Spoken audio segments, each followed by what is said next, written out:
There's a blank after to, search for a verb which is in its base form. तरीके के होते हैं, जैसे कुछ बिजनेस रिलेटेड, कुछ एकेडमिक, अलग अलग तरीके के आर्टिकल से उठाए हुए होते हैं. We need an extra pen that works. यहाँ पर देखिए दैट के बाद आ रही है वर्ब और उसमें है एस या फिर ईएस. उन्हें पीटी यूनिवर्स ज्वाइन करना चाहिए. वो यहाँ आएंगे, यहाँ क्लास करेंगे, उन्हें अपने आप पता चल जाएगा. क्या आप सीखना चाहते हो PT reading fill in the blanks के वो 10 ग्रामर शॉर्टकट जिनके साथ आप सॉल्व कर पाओगे PT reading fill in the blanks को क्विकली एंड इजीली? तो आपको देखनी होगी ये वीडियो टिल द एंड. इस आज के सेशन में मैं आपको समझाऊंगी कैसे PT reading fill in the blanks को सॉल्व करना है using grammar rules. Not only हम ग्रामर रूल्स को समझेंगे बट उनको अप्लाई करना भी सीखेंगे. Very very important video. Please make sure आप इस वीडियो को देखें till the end without skipping. Also before I start the video guys, अगर आप हमारे चैनल पे नए, कर दीजिएगा पीटी यूनिवर्स को लाइक, कमेंट एंड सब्सक्राइब. अगर आपके फ्रेंड्स भी पीटी रीडिंग में स्ट्रगल करें उनके साथ मेरी वीडियोस को शेयर कीजिए क्योंकि मेरी वीडियोस आपको लगेंगी बहुत simple and easy to understand. तो करते हैं सेशन को फटाफट से start. Guys, in PT reading there are 5 tasks. Reading fill in the blanks और reading and writing fill in the blanks दोनों ही बहुत ज्यादा इंपॉर्टेंट है. अगर मैं बात करूं फिल इन द ब्लैंक्स, 5 से 6 क्वेश्चन से आते ही आते हैं. हर एक क्वेश्चन का जो एक ब्लैंक है वो एक नंबर का है. कोई नेगेटिव मार्किंग नहीं होती है और स्कोर इसके कंट्रीब्यूट होते हैं रीडिंग सेक्शन को. कोई टाइम लिमिट भी नहीं है क्वेश्चन को आंसर करने का, इसलिए आपको टाइम मैनेजमेंट खुद से करनी है. इसके लिए भी मैं एक वीडियो अलग से बना चुकी हूँ, टाइम मैनेजमेंट कैसे करनी है, डूज एंड डोंट्स, वो भी आप जरूर देख लीजिएगा. गाइस, आज मैं लेके आई हूँ 10 गोल्डन टिप्स जो आपको ग्रामर को समझने में मदद करेंगे. फिल इन द ब्लैंक्स पे उसको अप्लाई भी करेंगे. पहले टिप समझेंगे फिर क्वेश्चन पे अप्लाई करेंगे ताकि आप समझ सके. ऐसे ही हम अपनी लाइव क्लासेस में करते हैं. पहले आपको क्वेश्चंस की टिप्स समझाते हैं और उनको फिर क्वेश्चंस पे साथ अप्लाई भी करके दिखाते हैं ताकि आपके डाउट्स क्लियर हो जाएं. सबसे पहले मैं आपको बता देती हूँ कि guys fill in the blanks को ग्राम हमने नहीं करना है, हमने उनका मेन आइडिया समझना है. उसके बाद हमने क्या करना है कि गाइस अपनी वोकैबुलरी को करना है ग्रो. मतलब आपको जो वर्ड्स मुश्किल लगते हैं उसके लिए एक अलग से आप कॉपी बनाइए. डेली कुछ वर्ड्स लिखिए, सिनोनिम्स लिखिए. उनको रटना नहीं है, उनको यूज करना सीखिए. तीसरी चीज क्या करनी है, कुछ वर्ड्स एक साथ आते हैं जिन्हें हम कोलोकेशन कहते हैं, उनको हमने समझना है. चौथी चीज वोकैबुलरी, ग्रामर में आज कवर कर रही हूँ. सबसे पहले रूल नंबर 1 से शुरू कर देते हैं. Is first of all, if there is a blank after to, search for a verb which is in its base form. यानी कि अगर ब्लैंक है टू के बाद तो वर्ब की फर्स्ट फॉर्म आएगी. जैसे we are going to help her, I am going to protect her. So verb की फर्स्ट फॉर्म वर्ब अपने बेस फॉर्म में आएगी. सिंपल है रूल नंबर 1. सो टू के बाद याद रखिएगा वर्ब, और वर्ब भी वो भी बेस फॉर्म में. नेक्स्ट है रूल नंबर 2. अगर कोई ब्लैंक है आफ्टर फॉर और while, search for the verb with V1 plus ING. सो देख सकते हैं आप यहाँ पे कि फॉर या वाइल के बाद अगर ब्लैंक आता है तो वर्ब आएगी, लेकिन वर्ब की फर्स्ट फॉर्म ING के साथ आएगी.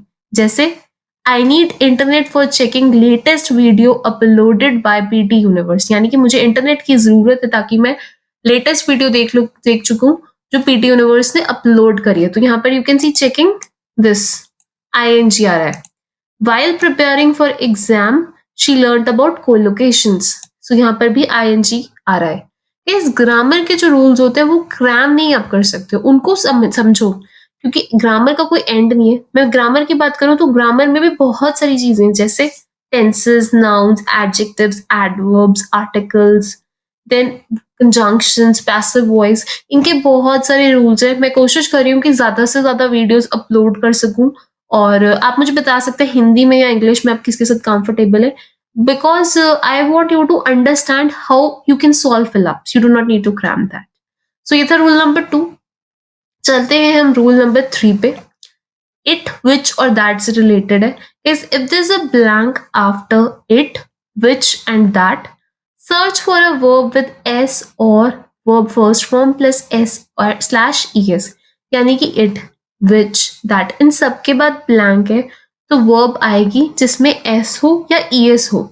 जैसे it plays a crucial role for fighting against pandemic. तो यानी कि इट के साथ वर्ब आई है लेकिन वो S या ES से एंड करती है. We need an extra pen that works. यहाँ पर देखिए दैट के बाद आ रही है वर्ब और उसमें है S या फिर ES. I need a book which covers all the concepts. यहाँ पर देखिए कवर्स में S या ES आएगा. सो कभी भी ब्लैंक है, ब्लैंक के बाद इट है, विच है, दैट है, वो वर्ब आएगी जिसमें एस या फिर ईएस है। क्लियर है rule number 3?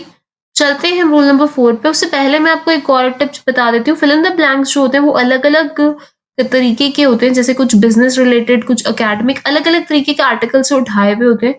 So what you can do is कि आप अपनी रीडिंग जो अंडरस्टैंडिंग है उसको ग्रो कीजिए, वोकैबुलरी जो अलग-अलग टाइप की उसको भी ग्रो कीजिए। एज वेल एज गाइस जो बेसिक ग्रामर है, जैसे टेंसेस, उसके साथ भी क्लियर की रहिए कि क्या होता है टेंसेस के अलग-अलग, present, past, perfect. You know about the rules of different tenses so that you don't struggle. तो टेंसेस के लिए काफी लोगों को टेंसेस में भी दिक्कत होती है। हम अपनी लाइव क्लासेस में क्या करते हैं गाइस कि ग्रामर के ऊपर भी बहुत ज्यादा वर्क करते हैं, तो सो दैट इससे आपका रीडिंग सेक्शन भी स्ट्रांग हो जाता है, राइटिंग भी और लिसनिंग भी, क्योंकि लिसनिंग में बहुत ज्यादा राइटिंग करनी होती है। रूल नंबर 4 पे चलते हैं। अगेन ये टेंसेस से रिलेटेड है। टेंसेस आपको पता है प्रेजेंट परफेक्ट और पास्ट परफेक्ट। इनमें क्या होता है देखिए, प्रेजेंट परफेक्ट में होता है हैज प्लस V3। हैज के साथ आती है थर्ड फॉर्म ऑफ वर्ब, और पास्ट परफेक्ट में आता है हैड के साथ थर्ड फॉर्म ऑफ वर्ब। सो अगर कोई ब्लैंक है after has, have and had, तो आपको सर्च करना है वर्ब के साथ जिसमें या तो ed हो या V3 हो। That is, if there is a blank after has, have, had, search for a verb with ed or V3. Singular के साथ हम यूज करते हैं has और प्लूरल के साथ हम यूज करते हैं have. I have done BTech from NIT. So have के बाद आ रहा है V3 डन। यहाँ पर देखिए, they had taken their meals. Clear with rule number 4. Next is rule number 5. मैंने हर एक रूल के बाद कुछ एग्जाम्पल्स इंक्लूड करें सो दैट आपका कॉन्सेप्ट क्लियर हो जाए। एग्जाम्पल्स को समझना बहुत इंपॉर्टेंट है क्योंकि रूल को रटा नहीं जा सकता, एग्जाम्पल को समझा जा सकता है। एंड फिलिप्स पे भी अगर आप पुरानी वीडियोस देख चुके हैं, अगर नहीं देखे हैं तो मैं इसको आई बटन में और वीडियो के बाद प्लेलिस्ट के तरीके से डाल दूंगी ताकि आप टिप्स एंड ट्रिक्स जिस भी सेक्शन में स्ट्रगल करें उसके लिए आप देख सकें। इस व्हाट्सएप ग्रुप हम फ्री रन करें फॉर डेली प्रैक्टिस, उसका भी लिंक डिस्क्रिप्शन बॉक्स में होगा, आप ज्वाइन कर सकते हैं। If there's a blank after s/am/r, firstly check the sentence type. If it is active or passive. It is active, then use V1 plus ing. If it is passive, then use V3. यानी कि इसका मतलब समझिए, अगर कोई blank है इस M R के बाद तो आपको पहले देखना है सेंटेंस की टाइप क्या है, एक्टिव है या पैसिव। देखिए एक्टिव में क्या होता है, मैं यहाँ पे आपको थोड़ा सा समझा देती हूँ। एक्टिव सेंटेंसेस होते हैं, उनका स्ट्रक्चर होता है subject plus verb plus object. और जो पैसिव सेंटेंसेस है उनका क्या स्ट्रक्चर होता है, उनमें सब्जेक्ट ऑब्जेक्ट बन जाता है, ऑब्जेक्ट सब्जेक्ट, उनका उल्टा स्ट्रक्चर होता है। तो यहां पर हम बात करते हैं सब्जेक्ट की, जैसे राम इज ईटिंग, यहां पे हम बात करते हैं ऑब्जेक्ट की, food is eaten by Ram.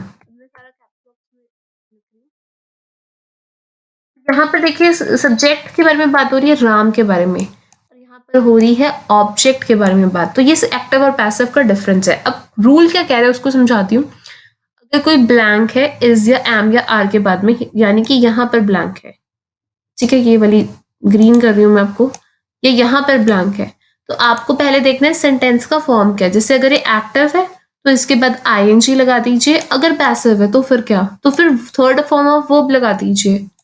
Simple है कॉन्सेप्ट। ये था रूल नंबर 5। रूल नंबर 6 बहुत सिंपल है guys, different parts of the speech है, उसमें से एक है नाउन। नाउन क्या होता है, name of a place, person और थिंग। नाउन फर्दर भी डिवाइडेड है, जैसे common noun, proper noun, collective noun, material noun, countable uncountable noun and so on. So common noun होता है name of a common place, thing और person, जैसे doctor हो गया, नर्स हो गया। लेकिन प्रॉपर नाउन होता है name of a specific place, person और थिंग, जैसे राम, श्याम, सोहन, जो कि कैपिटल लेटर से शुरू होता है। सो एक सिंपल बात है, अगर आर्टिकल है यानी कि अ एन है, उसके बाद कोई ब्लैंक है तो नाउन आएगा सिंगुलर फॉर्म में, जैसे doctor is a noun, car is a noun. So if there is a blank after a और an, so noun will come in the singular form. Next is the rule number 7. Have a look at it. Guys can, could, may, will, shall, would, should, ये सब है हमारे models. अब different different models हम use करते हैं according to what we want to say. इनके ऊपर भी मैं एक वीडियो बनाऊंगी, इनसे भी रिलेटेड कुछ आपको कॉन्सेप्ट समझाऊंगी ताकि आप फिलअप्स को इजीली सॉल्व कर सके। फिलहाल के लिए अगर कोई ब्लैंक है इनके बाद, तो आप वर्ब को यूज करेंगे और अगेन बेस फॉर्म में, यानी कि फर्स्ट फॉर्म ऑफ वर्ब। जैसे I will complete all the pending tasks. So will क्या है? मॉडल, उसके बाद है ब्लैंक, सो कंप्लीट आएगा।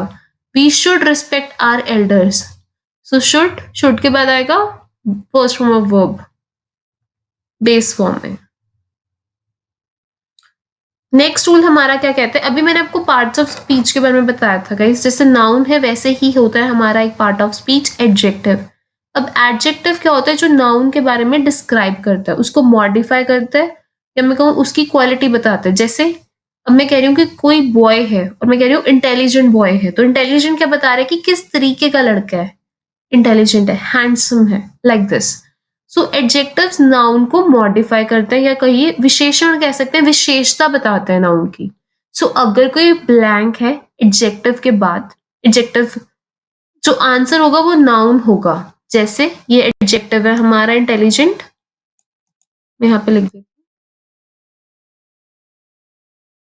एडजेक्टिव के बाद क्या आएगा? नाउन। जैसे गर्ल है कॉमन नाउन। सिमिलरली अगर नाउन है, वाइस एंड वर्सा भी है, बॉय क्या है? कॉमन नाउन है। नाउन से पहले क्या आएगा दोस्तों? Adjective. Make sense?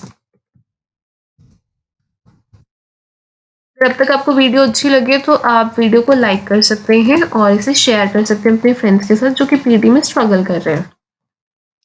Next guys हमारे पास इंग्लिश में है 26 अल्फाबेट्स, और ए ई आई ओ यू के बाद आती है, अगर एन दे रखा है गाइस, एन के बाद आता है ए ई आई ओ यू, यानी कि वोवल साउंड्स आती हैं। ये रूल काफी इंपॉर्टेंट है। मैं आपको सच बताऊं तो बहुत सारे पीटी एस्पिरेंट्स को ये रूल नहीं पता होता। कभी कभी क्या होता है कि वोकैबुलरी का लेवल वो कर देते हैं, ग्रामर जो है वो बेसिक रूल रहता है। तो ग्रामर आपको बहुत बार हेल्प कर सकती है फिल इन द ब्लैंक्स को क्रैक करने में कम टाइम में, इवन अगर आपको मीनिंग नहीं पता।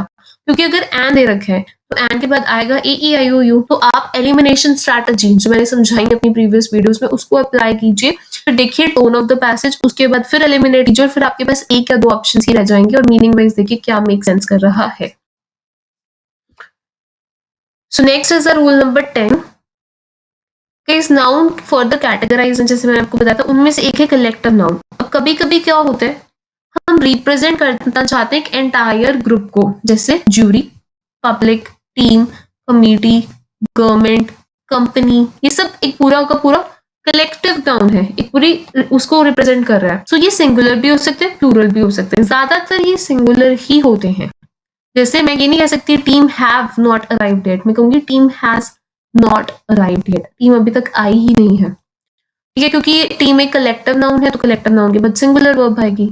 सिंगुलर हैज होता है ना, प्लूरल हैव के साथ हम यूज करते हैं, आई के साथ भी हैव यूज होता है हमेशा। इनकेस आपको नहीं पता, सेम वॉज पर है, वॉज सिंगुलर, वर्ब प्लूरल। ठीक है, लेकिन कभी कभी आपको सेंटेंस को जो है पूरा प्रॉपरली रीड करना पड़ेगा और देखना पड़ेगा कि ये एक्ट कर रहा है एक बॉडी की तरह या नहीं। So if it is acting like one body, you will use singular verb. If it is not, then you will use plural verb. जैसे jury was divided in their opinion. So यहाँ पे pronoun देखिए their. Their क्या आपको show कर रहा है कि एक के लिए तुम their नहीं यूज कर सकते ना, more than one है, तो यहाँ पर इसलिए वर, क्योंकि ये इंडिविजुअल बॉडीज की तरह एक्ट कर रहा है और हर किसी से मैं उसकी ओपिनियन मांग रही हूँ, तो यहाँ पर आएगा the jury were divided in their opinion. So ये थे 10 golden tips for solving PT related fill in the blanks. अब मैं आपको लेके चलने वाली हूँ एक क्वेश्चन पे। हम इस क्वेश्चन पे लगाने वाले हैं इन ट्रिक्स को, ताकि आप सॉल्व कर सके फिल इन द ब्लैंक्स और समझ सके एप्लीकेशन ऑल्सो। मैंने पहले भी कुछ वीडियोस अपलोड करी हैं, आप उनको भी गो थ्रू कीजिए। नीचे कमेंट सेक्शन में आप मुझे भी बताइए कि नेक्स्ट वीडियो आपको कहाँ पर दिक्कत आ रही है, तो वही वीडियो जो है उस टॉपिक की अपलोड करूंगी। क्वेश्चन आप सॉल्व कीजिए। I am giving you a minute guys. First read कीजिए, try to find out the central idea Animals have played a major role in humans' life throughout history. Animals के बारे में ये है. Today, scientific और जब आप पढ़ते हैं ना तो टेंस, प्रेजेंट टेंस की बात है कि आज क्या हो रहा है. टेंस हो गया, मेन आइडिया हो गया, उसके अलावा टोन हो गई कि कुछ-कुछ चीज़ें जो आपको ना और क्लैरिटी देती हैं कि बात किस बारे में हो रही है, किस पॉजिटिव एटीट्यूड से हो रही है, negatives and neutrals. Try to do this. Today scientific research is trying to. मैंने अभी आपको पीछे ही एक रूल समझाया कि टू के साथ आती है वर्ब फर्स्ट फॉर्म में. Scientific research is trying to enhance. ये ऑप्शन जो है ये वर्ब, यहाँ पर वर्ब्स देखिए कौन कौन से. डिस्कवर. सो हम एनहांस करते हैं स्पेक्स को या डिस्कवर फाइंड आउट करते हैं ना. तो साइंटिफिक रिसर्च क्या कर रही है, वो देखना चाह रही है कि क्या एस्पेक्ट्स हैं जानवरों के साथ रहने के लिए. So here option what creates sense according to the meaning is discover. और मैंने ग्रामर का रूल मुझे पता था, मुझे टाइम ही कम लगा, ऑप्शंस को सारी मुझे लगा के देखनी ही नहीं है. सेकंड पे आ जाइए. Animals have been used as an. अभी अभी रूल समझा है. एन के बाद ए ई आई ओ यू आएगा. एक ये ऑप्शन है, एक ये ऑप्शन है, और एक लास्ट. अभी ये नाउन है, नाउन से पहले क्या समझाया, एडजेक्टिव आएगा. अफेक्शन फॉर्म, एनहांस फॉर्म, ये तो वो भी है. एक हमें एडजेक्टिव चाहिए और ये adjective alternative form of treatment.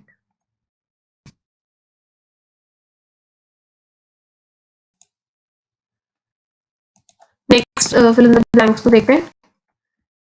More recently, it has been discovered that owning a pet can help lowers people's blood pressure. Dash the chances. Her sentence का स्ट्रक्चर है, पहले सब्जेक्ट है, फिर वर्ब है, फिर ऑब्जेक्ट. सो ब्लड प्रेशर कम कर रहा है तो क्या हो रहा है, बीपी कम हो रहा है तो आप ज्यादा जिएंगे. इंक्रीज हो रहा है ना, तो एनहांस कर रहा है. एनहांस मतलब increase. Again vocabulary important role play करती है. मैंने बार बार अपनी वीडियोस में आपको कहा है, improve the vocabulary, grow your vocabulary. It is dash. Now guys after is हमने अभी रूल पढ़ा, या तो आएगा आईएनजी या V3. आईएनजी यहाँ पर है नहीं, V3 की एक ही ऑप्शन है, तो आंसर होगा theorized. See, it makes really fast to solve Phillips if you know the tips. To give and receive. Social, if you're becoming social, what you're getting is love or care. So affection makes sense here because it's related to the love and care. ये थे 10 golden tips. हमने questions को solve भी करा है.